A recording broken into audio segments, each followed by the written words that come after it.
Steve Shoots here with another review. This is my P320 X-Carry. This is the first SIG that I've ever owned, and it has really helped me to put myself behind the brand. I love this gun. I haven't had any issues with it. The only gripes that I really hear about this gun, some people tend to think that it's big. I don't. I have decently sized hands, and I can just barely get a full firing grip on it. Throw the magazine in there, and it gives you just a little bit extra down there. So if your hands are bigger than mine, odds are good that this will fit in your hand just fine. But honestly, it is a compact size gun. I know that they have the X Compact out now, but I honestly wouldn't want to go any smaller than this, personally. I think this gun is the perfect size, at least for me. It's got the rail on it. You can throw an APLC and that will be flush fit, which I think is a really good look, and it also matches the color scheme. One thing that I love about this gun, and what I look for in guns in general, is the beaver tail. I want a nice big beaver tail so that I can really just ride my hand up there as high as possible, get that really deep into the webbing of my hands. And then a lot of people think that this gun is a little too tall and the muzzle flip is too much for them. I don't tend to have an issue with that. So I think it comes down to training, and it comes down to learning to hold the gun high and learning to manage recoil well. The magazine release is nice. It's slightly raised, but it's not so raised that when you've got your full firing grip that you're going to accidentally press it. And shoots the magazines right out. No issue there. The magazines are 17 round SIG magazines. You can get 21 round extended magazines for these as well, if that's something you're into, carrying an extra extended magazine.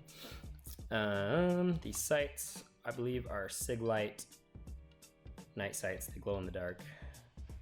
They're awesome. Haven't had any complaints with those. It does come optics ready, so you can take this plate off, and the SIG Romeo fits right on there.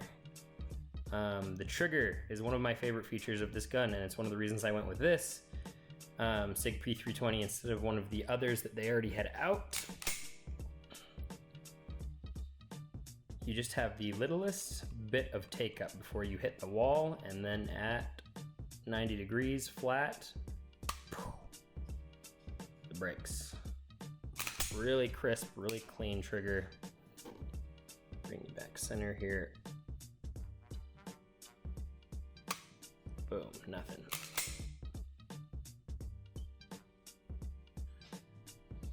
The reset is teensy tiny. Doop. Honestly, the only trigger I can compare this to is 1911 trigger. Obviously, it's not in the same form factor. It doesn't fit in there the same way. But there's no wiggle side to side. You just pull it straight back and it's flat. The flatness just makes for a nice clean break. Obviously, it's not as light as 1911. There's no safety on this thing, so to have a trigger that light would be irresponsible of a company. But honestly, I think one of the best qualities of this gun is the trigger. Like I said, most people, what they don't like about these SIGs is the bore axis. It's a little high. But it doesn't bother me, and I will show you in slow motion at the end of this thing a video of me shooting this, and that'll show you that really the muzzle flip is not something that you can't learn how to manage. Holster options, there are many. Just about every major holster company makes an offering for this. I went with an MIE Productions IWB. Ooh. I don't have the light on there right now, but it is a light bearing holster. Got the claw, carbon fiber blue, so that's what I like. I love carrying this gun. It's very comfortable. People tend to talk about how they think it's just a little too bulky, but honestly, if I can do it, I'm an average size person. I'm about 5'7", 165, 170 pounds, depending on the day, and I have no issues concealing this thing at the 4-ish o'clock. I like to wear it a little bit more forward than that, or at the appendix. It's very comfortable at both of those. Some people like to send it in to get the grip stippled. I personally think it's fine. The grip's it's nothing crazy.